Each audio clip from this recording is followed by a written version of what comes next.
Students, welcome to my YouTube channel RK classes. जैसे कि हम सब जानते हैं कि आजकल लॉकडाउन का टाइम है और बच्चे स्कूल तो बिल्कुल भी नहीं जा रहे हैं और जो स्टडी है वो थोड़ी डिफ़िकल्ट हो गई क्योंकि ऑनलाइन जो स्टडीज़ है थोड़ा सा टफ रह जाता है क्योंकि उसके अंदर हमारा प्रैक्टिकल पार्ट बिल्कुल भी इन्वॉल्व नहीं होता। और जब हम स्कूल में होते हैं तो कुछ हम प्रैक्टिकल परफॉर्म करते हैं जिसकी हेल्प से हमें क्या होता है कि चीज़ें समझ में आसानी से आ जाती है। तो जैसे कि मैं आज फर्स्ट अपनी वीडियो अपलोड करूँगा केमिस्ट्री के लिए chapter first of 10th class. तो मैं कोशिश करूंगा जो प्रैक्टिकल्स है, जितने भी एक्सपेरिमेंट्स हैं उसको कवर कर लूँ उसके अंदर, और जितने भी मैं एक्सपेरिमेंट करके दिखाऊंगा आपको वो उस मटेरियल मैं यूज़ करूंगा, वो मटेरियल यूज़ करूंगा जो ईजिली घर पे हमें मिल जाते हैं। हाँ, कुछ सॉल्ट्स ऐसे होंगे जो मेरी खुद की एक कलेक्शन है, मैंने खुद की एक मिनी लैब बना रखी है, तो वो उसमें से यूज़ होंगे, आपको शायद ना हो पाए। पर कोशिश करूंगा मैक्सिमम एक्सपेरिमेंट ऐसे हो जो बहुत फ्रेंडली हो, स्टूडेंट फ्रेंडली हो और आप इजीली उसे कर भी पाएँ और उसको आप इजी कर पाए। सो टाइम वेस्ट नहीं करते हैं, हम अपनी वीडियो को स्टार्ट करते हैं। और हमारा फर्स्ट चैप्टर है केमिकल रिएक्शन एंड इक्वेशन।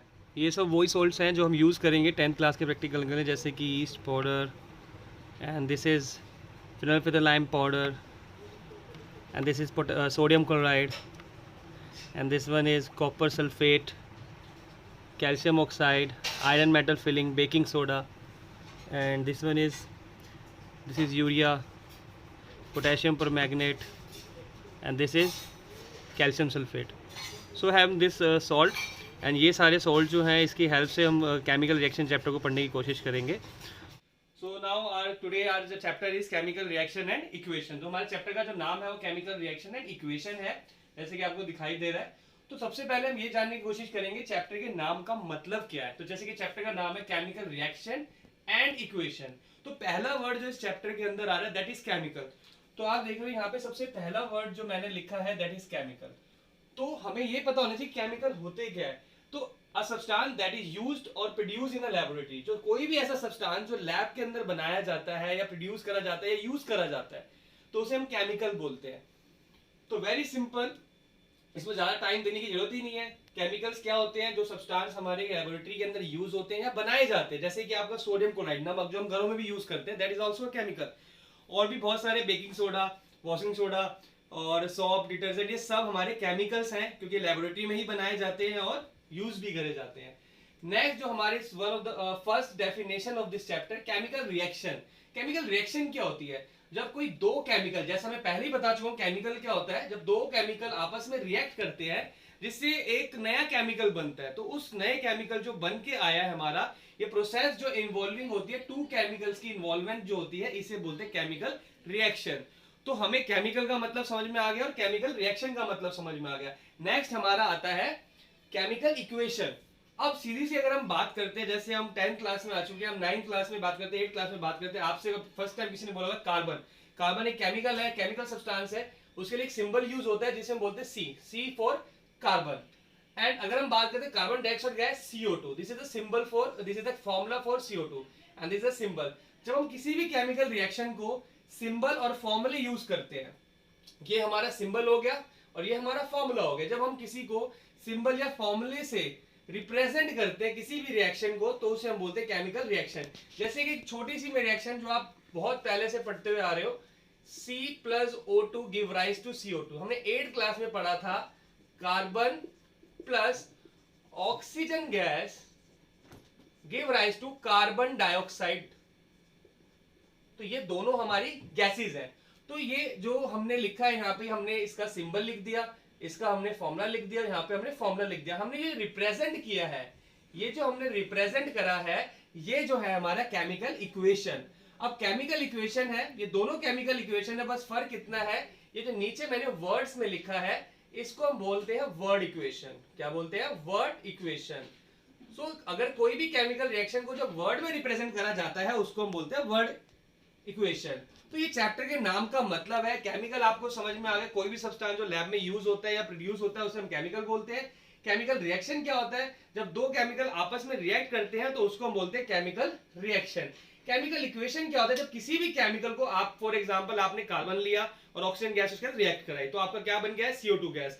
तो आपने जब इसको रिप्रेजेंट किया, आपने इसको लिख के दिखाया कि ऐसे इसका फॉर्मूला था, ये था, उसे हम केमिकल इक्वेशन बोलते हैं। जब उसको आप वर्ड्स में लिखते हो, 8th क्लास में वर्ड्स में लिखा जाता है, 10th क्लास और उससे ऊपर में आपको हमेशा केमिकल इक्वेशन ही लिखने हैं, जिसमें हमें मैंने यहाँ पे दो टर्म्स लिखे, फॉर्मूले और सिंबल का यूज करके हमें लिखना है। Magnesium ribbon in the presence of air. तो जब आप मैग्नीशियम रिबन को Mg को एयर में बर्न करोगे तो क्या होगा, तो वो बर्न होके आपका मैग्नीशियम पाउडर बनाएगा, तो व्हाइटिश पाउडर होगा। अब मैं इसको आपको एक्सपेरिमेंट करके दिखाऊंगा कि कैसे मैग्नीशियम रिबन बर्न होता है। एक बहुत अच्छी शाइन सी प्रोड्यूस होती है और बहुत अच्छा लगता है देखने में। और नेक्स्ट उसमें व्हाइट एक पाउडर फॉर्म्ड होता है, तो मैग्नीशियम ऑक्साइड। तो अगर कभी भी क्वेश्चन आता है what happen when magnesium ribbon burn in air, जैसे आपको क्वेश्चन ऊपर दिखाई दे रहा है, तो आंसर है कि व्हाइट पाउडर ऑफ MgO यानी magnesium oxide is form. Simple. This is the first experiment of your class 10th chapter first magnesium ribbon burning. So जैसे आपने फर्स्ट केमिस्ट्री के चैप्टर में फर्स्ट पेज पे देखा होगा बर्निंग ऑफ मैग्नीशियम रिबन, तो हम ये ट्राई करेंगे कि मैग्नीशियम रिबन बर्न कैसे होता है और क्या होता है। तो इसके लिए मटेरियल आपको स्क्रीन पे दिख रहा होगा, MR is for material required, magnesium ribbon चाहिए और हमें कोई भी एक सोर्स चाहिए हमारे को, फायर का कैंडल या फ्लेम। और इसको मैं आपको सजेस्ट करूँगा आप ये एक्सपेरिमेंट फर्स्ट ऑफ ऑल, आपको मैग्नीशियम रिबन ईजिली अवेलेबल नहीं मिलेगा और ट्राई ना करें और टीचर के सुपरविज़न में ही करें। ये वाला एक्सपेरिमेंट आप ना ट्राई करें और अगर करें भी तो टीचर के सुपरविज़न में या किसी बड़े के सुपरविज़न में, क्योंकि इसमें हम फायर का यूज़ कर रहे हैं और मैग्नीशियम रिबन बर्न होगा तो there are chances to burn और आपको डेंजर के और आपको चांसेस है कि आपके हाथ पे या कहीं भी उसकी फ्लेम आ सकती है। So I am showing you this experiment. तो जैसा कि आप देख सकते हो ये मैग्नीशियम रिबन है और इसमें से मैंने एक छोटा सा मैग्नीशियम रिबन लिया और आप देख सकते हो जैसे ये बिल्कुल हाथ से भी टूट जाता है easily. I am using a this candle for the flame. So now जैसे आप देख सकते हो कि अब मैं इसमें मैग्नीशियम रिबन को बर्न करने के लिए जा रहा हूँ।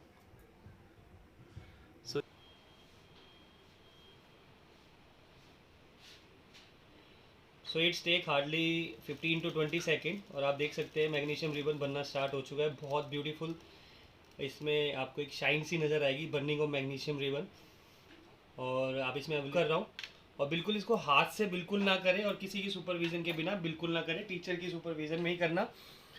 और जैसा कि आप देख सकते हो इसके अंदर, जैसे कि आप ये देख सकते हैं this is a white powder formed, ये आपका वाइट पाउडर बन चुका है और ये कुछ प्रॉपर तरीके से जो मैग्नीशियम नहीं जला ये वो है।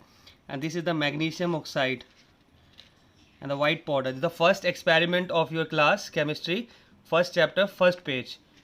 सो जो हमने बहुत आसानी और बहुत अच्छे तरीके से हमने ये परफॉर्म कर लिया। सो जैसे मैंने सिंपल से केमिकल रिएक्शन लिखे है C+O2 give rise to CO2।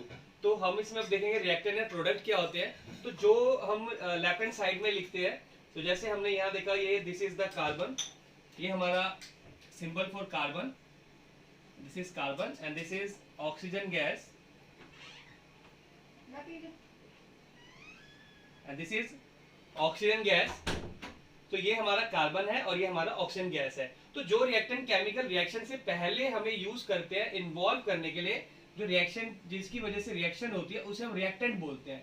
तो लेफ्ट हैंड साइड में जो केमिकल रिप्रेजेंट करे जाते हैं जिसको हम कंबाइन करके एक नया केमिकल बनाते हैं उसे हम रिएक्टेंट बोलते हैं। और जो केमिकल हमारा रिएक्शन, तो ये हमारा सिंबल है कि रिएक्शन का।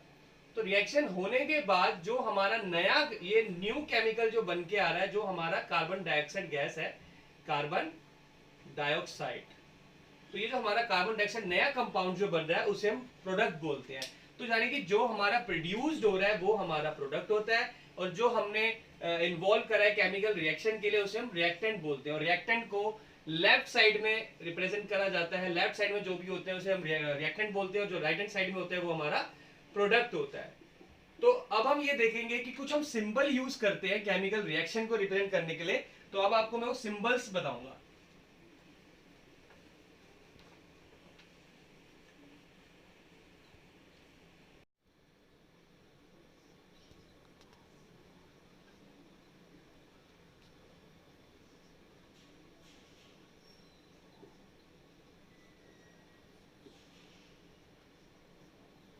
सो 10th क्लास की अगर हम बात करेंगे तो कुछ सिंबल यूज होते हैं किसी भी केमिकल रिएक्शन में। तो जैसे कि अपवर्ड जो ये एरो यूज होगा इसका मतलब कोई गैस इवॉल्व हुई है, यानी एवोल्यूशन ऑफ गैस, कोई गैस हमारी किसी रिएक्शन में इवॉल्व हुई है। ये सिंबल होता है गिव राइज टू, जैसा कि मैंने अभी बताया था, गिव राइज टू यानी chemical reaction, after chemical reaction, give rise to या after chemical reaction, and I am using CR for chemical reaction, and the down arrow is for suspended particle, suspended particle. जैसा आपने देखा होगा जब आप एक गिलास पानी के अंदर जब मिट्टी डाल देते हो तो थोड़े टाइम बाद मिट्टी नीचे बैठ जाती है, तो ये सिंबल यूज करा जाता है कि हमारा पार्टिकल सस्पेंड हो चुका है और हमारा पीपीटी फॉर्म्ड हो चुका है, जिसे हम प्रेसिपिटेट बोलते हैं, precipitate form. And G is the symbol for कि हमारा जो केमिकल यूज हो रहा है वो हमारा गैसियस फॉर्म में है, और AQ जो है हमारा लिक्विड होता है और L भी हमारा लिक्विड होता है. बस थोड़ा सा फर्क क्या होता है कि जो एक्वस होता है उसमें कुछ चार्ज और आयंस प्रेजेंट होते हैं, चार्ज या आयंस उसमें हमारे होते हैं, और S हमारा सॉलिड होता है. तो किसी भी केमिकल रिएक्शन को रिप्रेजेंट करने के लिए हम अगर ये सिंबल यूज करते हैं तो हमारे चांसेस जो है मार्क्स मिलने के और एक रिप्रेजेंटेशन केमिकल रिएक्शन की बहुत अच्छी हो जाती है. तो आप इस सबको याद कर सकते हैं, बहुत इजी है. और अब हम मैं एक रिएक्शन लिखूंगा जिसके अंदर मैं सारे सिंबल्स को यूज करूंगा. नाउ हम देखेंगे किसी भी केमिकल रिएक्शन के अंदर एक बहुत इंपॉर्टेंट केमिकल सब्सटेंस यूज होता है जिसे हम कैटलिस्ट बोलते हैं, और दो और सब्सटेंस होते हैं. जैसे अगर हम बात करते हैं कैटलिस्ट की, कैटलिस्ट क्या होते हैं?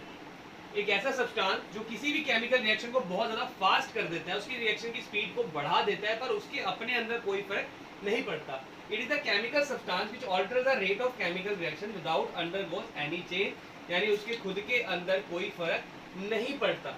जैसे कि हम मान लेते हैं कि आपके दो फ्रेंड्स हैं, जैसे हम एग्जांपल के तौर पे लेते हैं रोहन और सोहन, दो फ्रेंड्स हैं, और उनका एक और फ्रेंड है साहिल. अब साहिल ने क्या करा, रोहन को जाके बोला कि सोहन ने तेरे बारे में ऐसा बोला है, और सोहन को बोला रोहन ने तेरे बारे में ऐसा बोला है. तो हुआ क्या, रोहन सोहन की आपस में लड़ाई होगी, लेकिन साहिल को कोई फर्क नहीं पड़ा. ऐसी कैटलिस्ट होता है, वो किसी रिएक्शन को करा देगा लेकिन उसके अंदर खुद के अंदर कोई फर्क नहीं पड़ेगा. जैसे रोहन और सोहन आपस में लड़ लिए लेकिन साहिल को कोई फर्क नहीं पड़ा, वो तो साइड हो गया, तो उसने लेकिन लड़ाई करवा दी. तो ऐसी केमिकल कैटलिस्ट वो होते हैं जो किसी भी केमिकल रिएक्शन को प्रोसेसिंग कराते हैं और फास्ट करा देते हैं, लेकिन अपना खुद के अंदर कोई फर्क नहीं पड़ता. और कभी कभार ऐसा भी होता है, जैसे मान लो रोहन है और सोहन है, उनकी आपस में साहिल ने लड़ाई करवा दी, एक फ्रेंड और आ गया इंश्योर करने के लिए, हाँ भाई मैंने भी देखा था, ऐसा बोला था. तो वो क्या होगा? तो यानी कि ऐसा हम जनरली देखते हैं, हमारे स्कूल में भी होता है, आप भी एक्सपीरियंस करते हो इस चीज़ों को. तो मान लेते हैं एक और आपका फ्रेंड था रोहित, रोहित ने आके बोल दिया हाँ यार सही में ऐसा सोहन ने बोला था, उसने साहिल का सपोर्ट कर दिया. यानी जब उसने साहिल का सपोर्ट कर दिया, यहाँ साहिल कौन है? यहाँ साहिल हमारा कैटलिस्ट है. तो यानी जो केमिकल सब्सटेंस सपोर्ट करेगा, यानी जो हेल्पर होगा, जो हमारा हेल्पर होगा कैटलिस्ट का, उसे हम बोलेंगे प्रमोटर्स, उसे हम बोलेंगे प्रमोटर्स ऑफ कैटलिस्ट, यानी कि प्रमोटर्स. अब एक फ्रेंड और आपका था जो आया, फॉर एग्जांपल जिसका नाम अमित था, जिसने आके बोला नहीं भाई ऐसा कुछ नहीं था, ये सब झूठ बोल रहे हैं, यानी कि वो उसको स्टॉप कर रहा है, वो कोशिश कर रहा है लड़ाई रुक जाए, वो स्टॉप कर रहा है. यानी जो स्टॉप करते हैं उसे हम बोलते हैं पॉइजन ऑफ कैटलिस्ट. तो आपने एक सिंपल एग्जांपल से समझना, जैसे बताया रोहन और सोहन की आपस में किसी तीसरे इंसान ने आके लड़ाई करवा दी, तीसरे फ्रेंड ने लड़ाई करा दी, तो वो हमारा कैटलिस्ट है. जो हमारा कैटलिस्ट जो होता है वो ऐसा केमिकल सब्सटेंस होता है जिसकी वजह से कोई भी केमिकल रिएक्शन स्टार्ट होती है और स्पीड अप हो जाती है, और इसके खुद के अंदर कोई फर्क नहीं पड़ता. तो जो भी ऐसे सब्सटेंस होते हैं जो कैटलिस्ट को हेल्प करते हैं, उसे हम बोलते हैं promoters. Promoters are the substance which help the chemical reaction. और पॉइजन क्या होता है? पॉइजन वो होते हैं जो किसी भी रिएक्शन को स्टॉप करते हैं. अब मैं एक ऐसा एग्जांपल बताऊंगा जिसके अंदर आपको कैटलिस्ट भी बताऊंगा, प्रमोटर भी बताऊंगा, और सारे इसमें जितनी भी चीजें होती है कंप्लीट पूरी रिएक्शन बताऊंगा, जैसा कि हमने पहले पढ़ा है. अब जैसे एक सिंपल सी रिएक्शन है, nitrogen plus hydrogen gas give rise to ammonia. तो जैसे एक बेसिक सा सिंपल सा हमारा एक नॉर्मल सी रिएक्शन है. अभी ये रिएक्शन बैलेंस नहीं है, क्योंकि हम नेक्स्ट जब हम क्लास करेंगे तो हम केमिकल रिएक्शन को बैलेंस करेंगे सबसे पहले. तो बैलेंस अभी हमने नहीं सीखा है, तो अभी इसको हम ऐसे ही रहने देंगे अनबैलेंस. अब मैंने यहाँ पे इनका लिखा, जैसे ये गैसियस फॉर्म में मैंने G लिख दिया, ये भी गैसियस फॉर्म में मैंने G लिख दिया. तो आपने देखा ये होमोजेनियस रिएक्शन है, यानी कि हर चीज, या रिएक्टेंट हो या प्रोडक्ट हो, हर चीज गैसियस फॉर्म में है. अब इस केमिकल रिएक्शन में जो कैटलिस्ट यूज होता है इस रिएक्शन में वो आयरन होता है. तो यहाँ पे हम कैटलिस्ट को यहाँ रिप्रेजेंट करते हैं आयरन। अब इसके अंदर जो यूज होता है आयरन, अब आयरन के साथ हमारा जो इसके अंदर प्रमोटर यूज होता है वो मोलिब्डेनम होता है, वो हमारा मोलिब्डेनम होता है। तो यानी हम इसमें मोलिब्डेनम का इस्तेमाल करते हैं आयरन के साथ, आयरन को वो सपोर्ट करता है, यानी कि वो उसकी एनहेंस कर देता है स्पीड को, एक्सेलरेटर भी कह सकते हैं, लेकिन वो खुद एक कैटलिस्ट नहीं है, बस वो सपोर्ट करता है आयरन को। और अगर मान लेते हैं फॉर एग्जांपल आप इस रिएक्शन को करा रहे हो और आपने फॉर एग्जांपल आप बहुत सारा अमोनिया बना चुके हो, लेकिन अब आप चाहते हो कि मुझे अब और अमोनिया नहीं बनाना है, मुझे इस रिएक्शन को रोकना है, तब आप क्या करोगे, किसी पॉइजन को इंट्रोड्यूस करोगे। आप क्या करोगे, पॉइजन को इंट्रोड्यूस करोगे, किसी पॉइजन को इंट्रोड्यूस करना चाहोगे आप इसके अंदर, तब ये रिएक्शन रुक जाएगी, स्टॉप हो जाएगी। तो इस रिएक्शन में जो पॉइजन होगा वो कोई भी ऑक्सीजन सब्सटेंस हो सकता है, ऑक्सीजन सब्सटेंस होता है या कार्बन डाइऑक्साइड भी हो सकता है। तो ये दोनों जो सब्सटेंस इसके अंदर आप ऐड कराओगे तो ये केमिकल रिएक्शन स्टॉप होने लग जाएगी, जिसे हम पॉइजन बोलेंगे। बेसिकली 10th क्लास में इतना डिटेलिंग में नहीं आता है, पर आप इस एग्जांपल से पूरा एक्सप्लेन कर सकते हो कि कैटलिस्ट इसमें आ गया, कैटलिस्ट आयरन हो गया, मोलिब्डेनम इसमें प्रोमोटर हो गया, पॉइजन इसके अंदर हमारा ऑक्सीजन सब्सटेंस कोई भी हो सकता है। तो ये एक सिंपल एक एग्जांपल हो गया हमारा कैटलिस्ट का। अब मैं आपको ये दिखाऊंगा कि कैटलिस्ट एक्शन कैसे करता है। आपको पता होगा, जैसे आप बेसिकली बहुत से बच्चे जब मैं पढ़ा रहा होता हूँ तो एक चीज़ बोलते हैं, सर जब हम दवाई खाते हैं, कोई भी मेडिसिन लेते हैं, लेकिन हमारे सर में दर्द हो रहा होता है, लेकिन दवाई तो पेट में जाती है और सर में जैसे जाके मतलब कैसे ठीक कर देती है। तो बेसिकली कैटलिस्ट एक टारगेट साइट बनाते हैं। तो जैसे हम बात करते हैं, जैसे कि ये हमारा एक केमिकल सब्सटेंस है ए और ये दूसरा हमारा केमिकल है बी। तो आपने देखा इसके अंदर कोई रिएक्शन नहीं होगी, तो no reaction take place in between them. अब मैंने क्या करा, ये मेरा केमिकल ए है और ये मेरा केमिकल बी था, इसके बीच में मैंने एक कैटेलिस्ट को इस्तेमाल करा, ये मेरा कैटलिस्ट है, ये मेरा कैटलिस्ट है। अब आपने देखा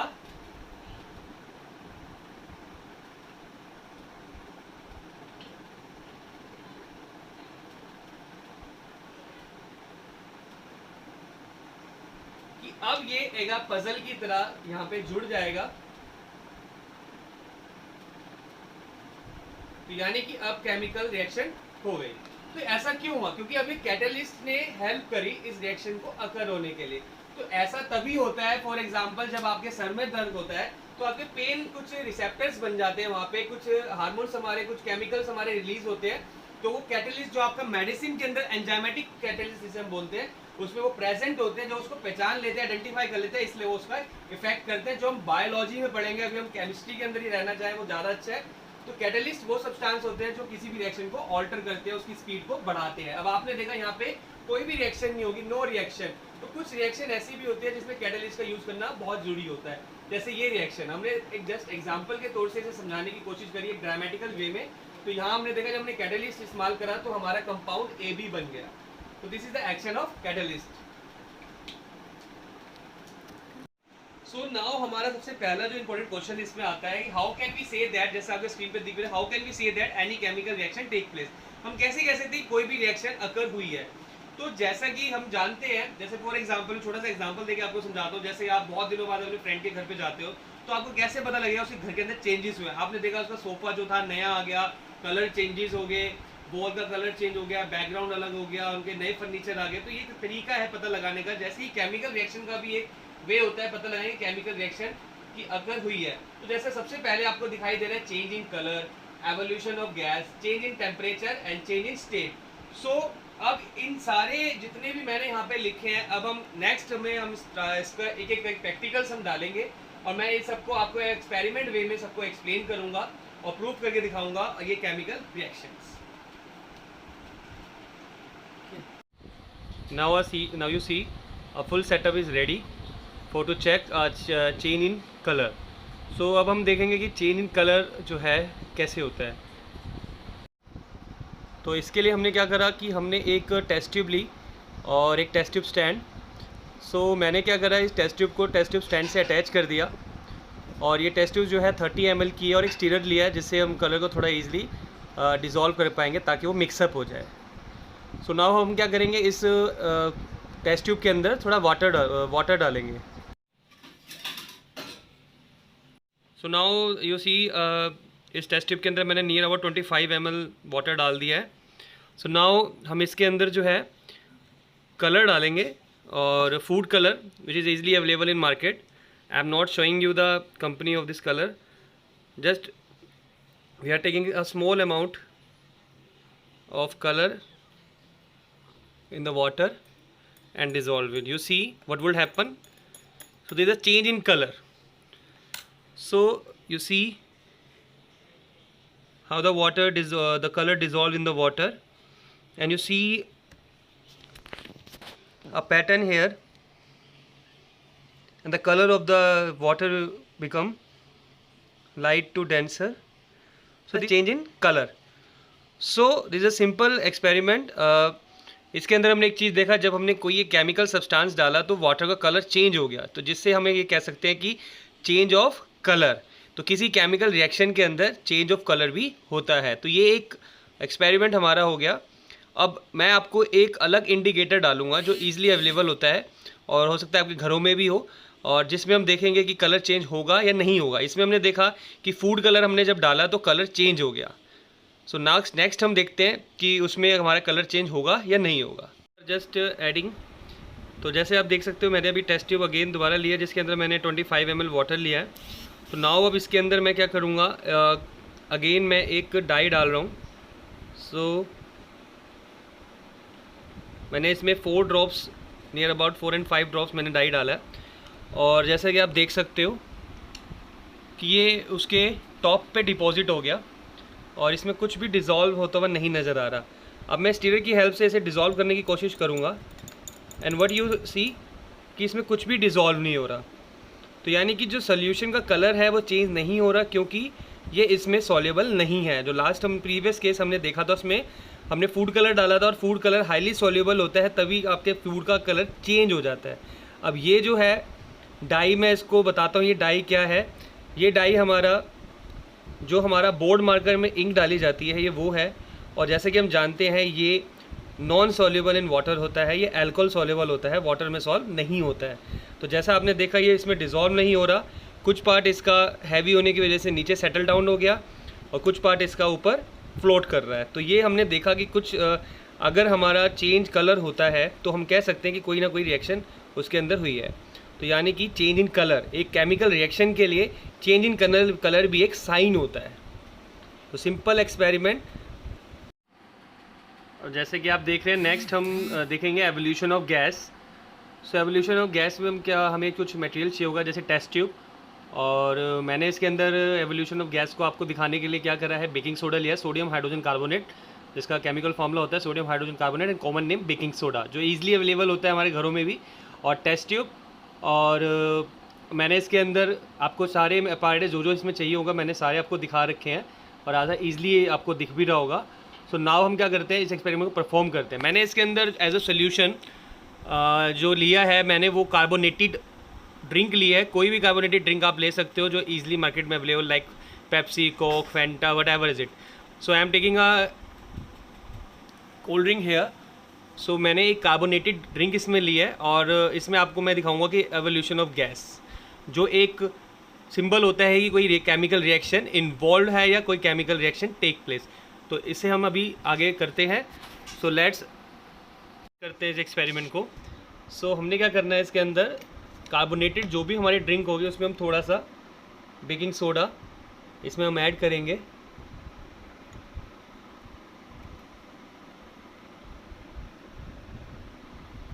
सो जैसा कि मैंने जो कार्बोनेटेड ड्रिंक लिया वो मैंने जान के ऐसे लिया जिसके अंदर बहुत ही कम कार्बोनेटेड अमाउंट था। और अब आप देखोगे कि इसके अंदर कैसे, आप ध्यान से देखोगे इसके अंदर बबल्स आना स्टार्ट हो रहे हैं। There is evolution of gas and this is carbon dioxide gas. आप इजीली इसमें ऑब्जर्व कर सकते हो। आप इसके अंदर ईजिली देख सकते हो कि कार्बोनेट गैस के, कार्बन डाइऑक्साइड के बबल्स इसमें आपको दिखाई देंगे, और ऊपर भी आप इसमें ध्यान से देख सकते हो। तो ये हमारा हो गया evolution of gas. Very simple experiment, जिसके लिए हमें कोई भी इसे घर पे ट्राई भी कर सकता है। कोई इसमें डेंजर साइन नहीं है, कोई भी इसमें एक ऐसा केमिकल हमने नहीं इन्वॉल्व किया कि जिससे हमारे को कोई डेंजर हो या कोई हमारे को किसी भी चीज़ का हमारे को उसके लिए प्रोटेक्शन लेनी पड़े। दैट्स वाई मैंने अभी कोई ग्लव्स वगैरह कुछ भी नहीं पहना, बिकॉज ये हमारा कार्बोनेटेड ड्रिंक है जो एक एडिबल सब्सटेंस है, बेकिंग सोडा जो इजीली अवेलेबल है, कोई भी हार्मफुल रिएक्शन इसमें होने नहीं वाली। इसलिए मैं जान के ऐसी केमिकल रिएक्शन इन्वॉल्व कर रहा हूँ जिससे आपको कोई इफेक्ट ना हो और आप घर में भी अगर ट्राई करते हो तो ईजिली इसे कर पाओ और समझ पाओ। So our next experiment is जो है हमारा चेंज इन टेम्परेचर। तो जिसके लिए मटेरियल जो रही होगा वो आपकी स्क्रीन पे आपको दिख रहा होगा। तो अब इसमें हम क्या करेंगे, पहले हमने एक टेस्ट ट्यूब के अंदर हमने लगभग near about 25 ml of water लिया है और यहाँ पे मैंने साइड में जो एक सॉल्ट रखा है वो हमने कैल्शियम कार्बोनेट रखा है और मैंने उसको बहुत ज़्यादा पाउडर फॉर्म में कन्वर्ट कर। सो ये एक्सपेरिमेंट भी बहुत इजी है, ये आप घर में कर सकते हैं। और जैसे कि अब इसके लिए मैंने जो थर्मोमीटर लिया है वो क्लिनिकल थर्मोमीटर लिया है, तो उसके लिए हमें थोड़ा सा सेटअप को चेंज करना पड़ता है। जैसे कि पानी जो आप लेंगे बिल्कुल ठंडा ना लें और बहुत ज़्यादा गर्म भी ना लें, बिल्कुल जो टेम्परेचर आपको ल्यूक बिल्कुल लगेगा ल्यूक वार्म वाटर, बिल्कुल हल्का सा गर्म। और जो आपकी अगर आप इस पर फिंगर टच करते हो आपको सेंसेशन लगे कि हाँ ये मेरी बॉडी टेम्परेचर के बिल्कुल नियर बाय है, ना आपको वो एकदम से गर्म लगे ना ठंडा लगे, तो ऐसा टेम्परेचर का पानी लेना है। क्योंकि क्लिनिकल थर्मामीटर की रेंज इतनी अच्छी नहीं होती जितना हमारा लेबोरेटरी थर्मामीटर की होती है। सो जब अब हम इसमें इसका सबसे पहले इनिशियल टेम्परेचर चेक करेंगे। सो मैंने इसमें क्या करना है, अब मैंने थर्मामीटर लिया और मैंने अपने थर्मामीटर की रीडिंग को ऑन कर दिया। सो अब आप देखोगे इसका टेम्परेचर राइज होना स्टार्ट हो गया 97.1 97 पॉइंट। तो अब मैंने इसके अंदर सॉल्ट, इसमें कैल्शियम कार्बोनेट डालना स्टार्ट कर दिया है।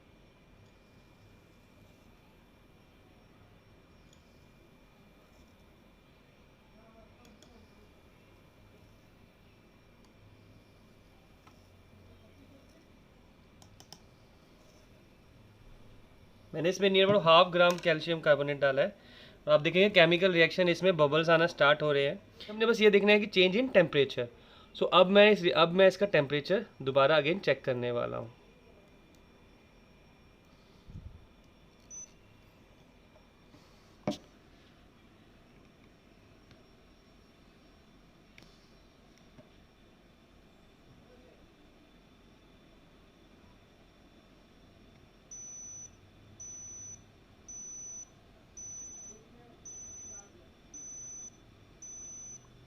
तो जैसा आपने देखा है 96 पे इसमें जो वो आपका जो है ये आके रुक गया और इस पर ब्लिंक होना स्टार्ट हो गया है। सो इट मीन्स दैट कि जो टेम्परेचर जो पहले था वो 97 था, अब जो टेम्परेचर है वो 96 है। सो इनिशियल टेम्परेचर हमारा 97.1 था और फाइनल टेम्परेचर हमारा 96 था। टेम्परेचर 1.1 फ़ारेनहाइट का चेंजेस आया। और मैंने बहुत ज़्यादा कम अमाउंट में सॉल्ट्स लिए हैं, कम अमाउंट में मैंने बहुत छोटी टेस्ट ट्यूब ली है। और मैंने इसलिए ऐसा किया क्योंकि ताकि कोई भी एक डेंजर साइन ना हो, बहुत ईजिली मैं बच्चों को एक्सप्लेन कर पाऊँ और जितने भी अपार्टस घर में अवेलेबल हो मैं उसके बेसिस पे कर पाऊँ। अब आपने देखा जो इसमें जब हमने कैल्शियम कार्बोनेट डाला तो उसने हीट रिलीज़ करना स्टार्ट कर दिया। तो जैसे हम जानते हैं एक्सोथर्मिक रिएक्शन है तो इसमें हीट रिलीज़ होती है। तो कैल्शियम कार्बोनेट डालने की वजह से इसमें जब हीट रिलीज़ हुई तो इसका टेम्परेचर ऑब्वियसली बात है जब रिलीज़ करेगा थोड़ा सा कम होगा। मैं उसके बाद भी अगर इसे चेक करूँगा तो थोड़ा सा और भी कम हो सकता है। नाउ मैं अगेन इसको चेक करने की कोशिश करता हूँ कि अब सेकेंड टाइम में इसका टेम्परेचर कितना आएगा।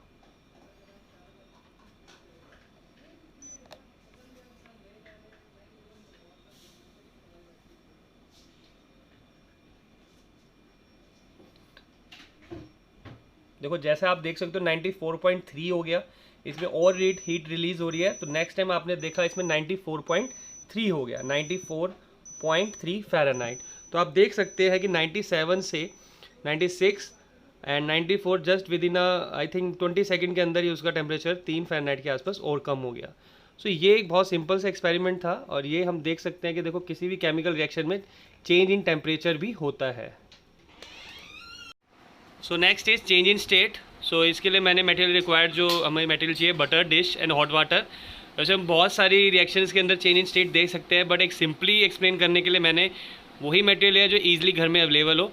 तो यहाँ पे हमें डिश चाहिए, हमने डिश के अंदर थोड़ा सा बटर डाला है और हमें हॉट वाटर चाहिए। तो हॉट वाटर अब देखोगे आप जैसे कि ऊपर से हमने डालना स्टार्ट किया इस पर।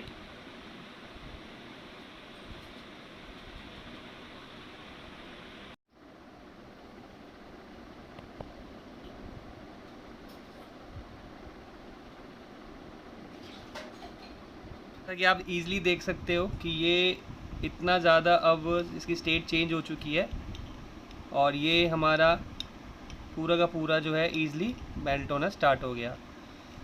तो ये हमारा change in state and it is the change in, ये क्यों हुआ है, बिकॉज इसका टेम्परेचर जब चेंज किया और टेम्परेचर चेंज होने की वजह से इसकी स्टेट चेंज होगी, यानी टेम्परेचर चेंज होने की वजह से इसके अंदर केमिकल रिएक्शन हुई और जिससे ये मेल्ट होना स्टार्ट हो गया। तो इसमें जो फैक्टर था रिस्पॉन्सिबल इसकी स्टेट को चेंज होने के लिए वो टेम्परेचर था। तो यानी कि अब हमने जैसे पहले हमने किया था चेंज इन कलर और एवोल्यूशन ऑफ गैस, सो अब ये हमारा हो गया change in state. So I hope आपको आज की जितनी भी सारी वीडियोस हैं वो सारी आपको अच्छी लगी होंगी, समझ में आई होंगी। अगर आपको कुछ भी ऐसा लगता है कि और चीज़ें ऐड करनी चाहिए, आप मुझे कमेंट में बता सकते हैं कि आप ये और चीज़ें ऐड कीजिए। और मैंने पूरी कोशिश करी कि आपको प्रैक्टिकल वे में इस चैप्टर को ईजी करने की कोशिश करूँ।